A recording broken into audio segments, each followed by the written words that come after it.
It's early morning here in San Diego.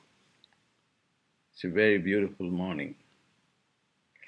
I've been inspired to do this video clip for Wayne Dyer. Somebody came to me yesterday and said, today is Wayne Dyer's, not today, May 10th is Wayne Dyer's birthday. Although it is late,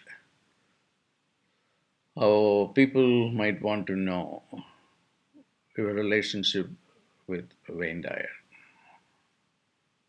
And at that time, I did not feel the energy to do a video. But this morning, I was inspired. I don't do anything unless there is an inner calling to do that. Even the meditation that I gave to Wayne Dyer in the 90s, I don't know, maybe late 90s, was not my act. And I was forced to do that through something that was telling me.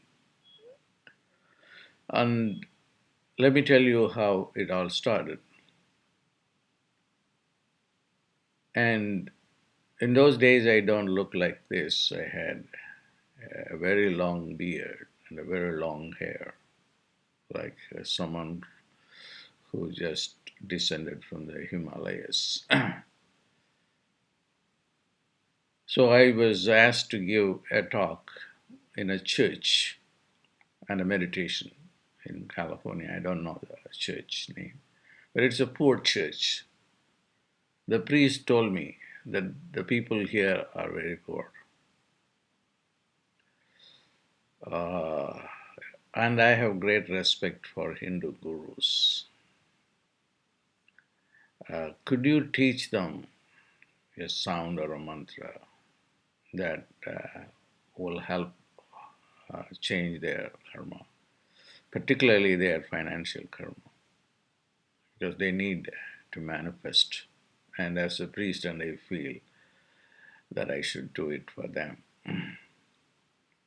So I was just, somebody was driving me to the church. And I was reading a very small book. It was by a great Siddha, accomplished master, who went up to Kailash, the abode of Shiva, where he lives there as a guardian or the chief security or the chief of the army of Shiva. And it was the book of this saint called Nandi. He's often also portrayed as a bull. He told me there is one little sound that can help you to manifest, and that's how to use it. And I'm not going to describe the technique. I have done that in other videos that you may want to look at. So it is a technique where you raise the energy, Kundalini energy, from your Root Chakra to the third eye chakra, and then visualize whatever you want to manifest, a car or a house or whatever, relationship or healing. You will manifest that. And to make a long story short, this is a technique that belonged to Kailash, not to the earth plane. So he was punished also for that by Shiva. So after I have finished the meditation there at the church.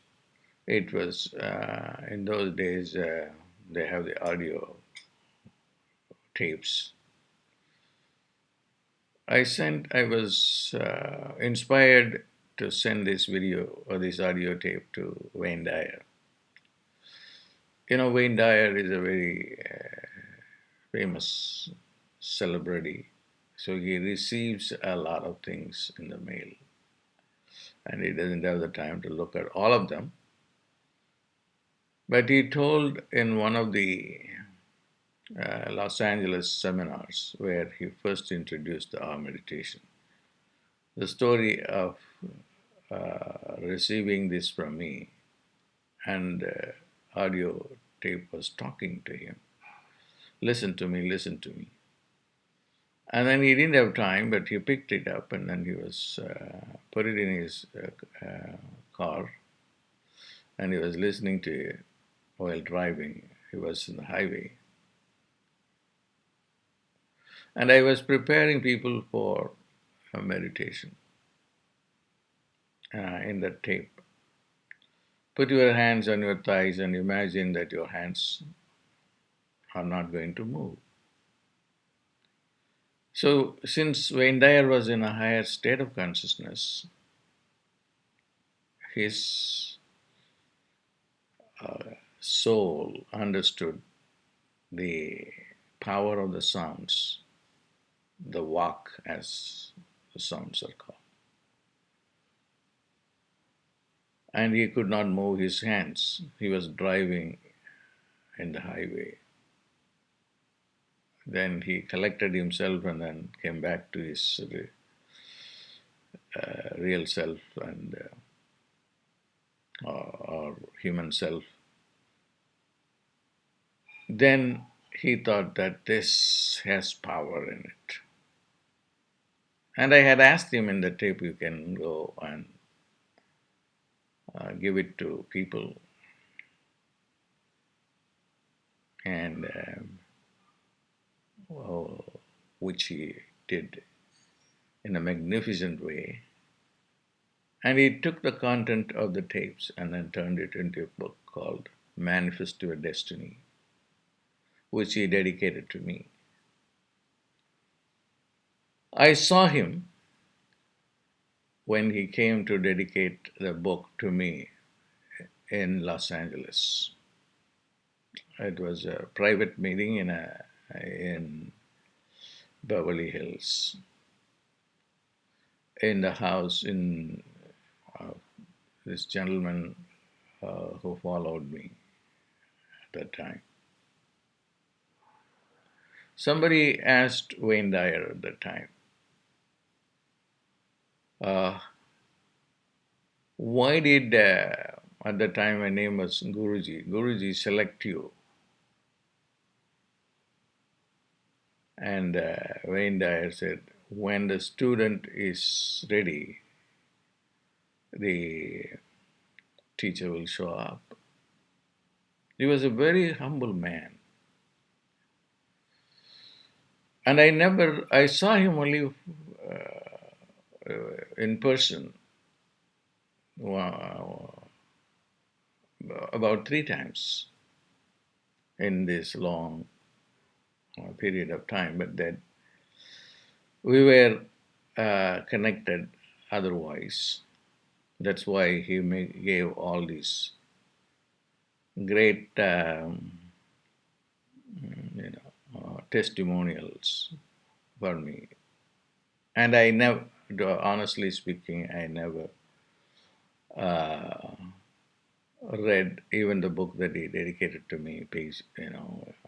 I skipped it through. And the last book that he wrote, I see clearly now, 2 years ago. Somebody told me that there is a book, and then he wanted to collect information on me, and then he went to my website and did some research. So our relationship was not picking up a phone and calling, and I never do that myself, nor does he do that. So, what I can say about this great soul is certain things he told me. I told him, I asked him once, what do you want? I want to disappear. And that's exactly what happened. His passing away is more like a disappearance.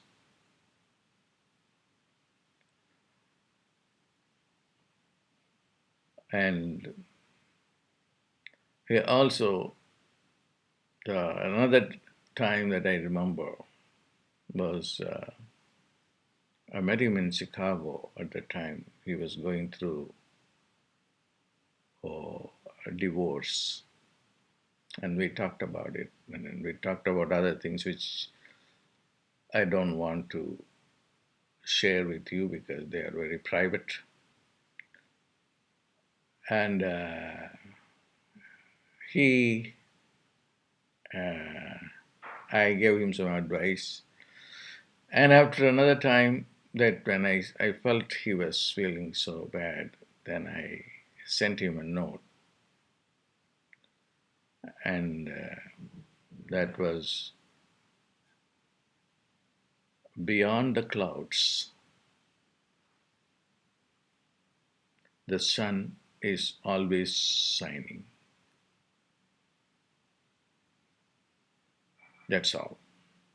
And he understood that the sun is always shining and the clouds are only just hiding the vision of the sun. When we met sometime later, he said, when I read that, my confusion, my sorrow was gone in a second, miraculously. And he has been in touch with other great beings who were living at that time in India. But he kind of downplayed his spirituality because he doesn't want to be associated with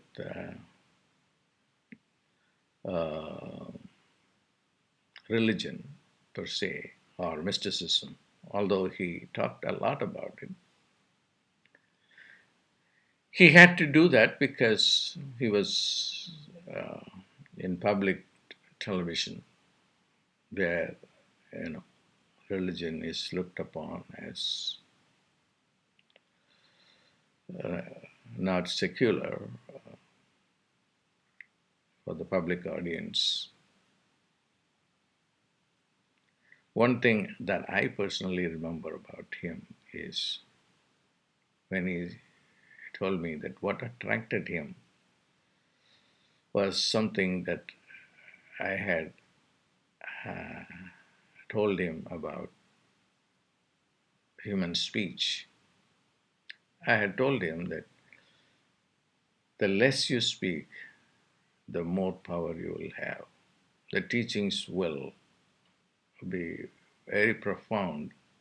Even if we say a syllable like ah, which is equivalent to years and years and years of lectures, because the sound will do everything.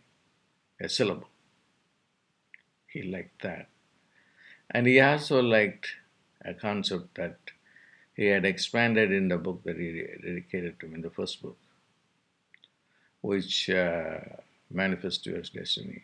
You, the saying is, you cannot manifest that which you cannot conceive.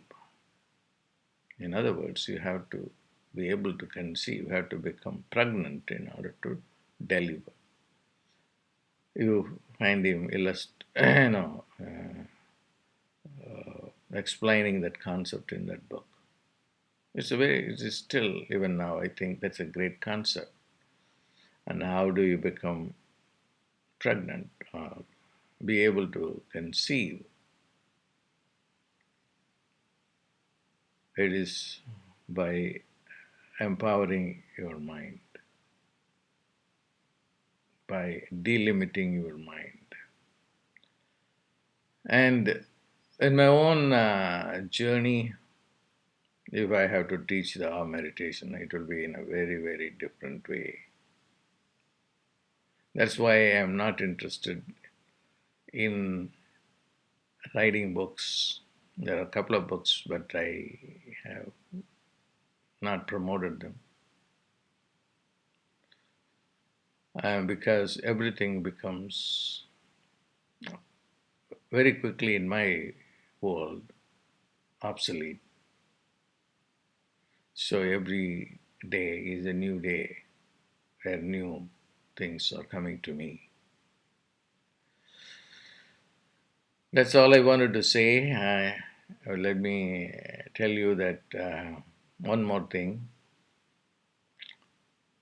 The best book that I liked, I first read after I came to this country, is The Erroneous Zone by Wayne Dyer. I even today like that, and some of his books I have not read all of them. A few I don't remember the titles now. Will be classics forever. God bless.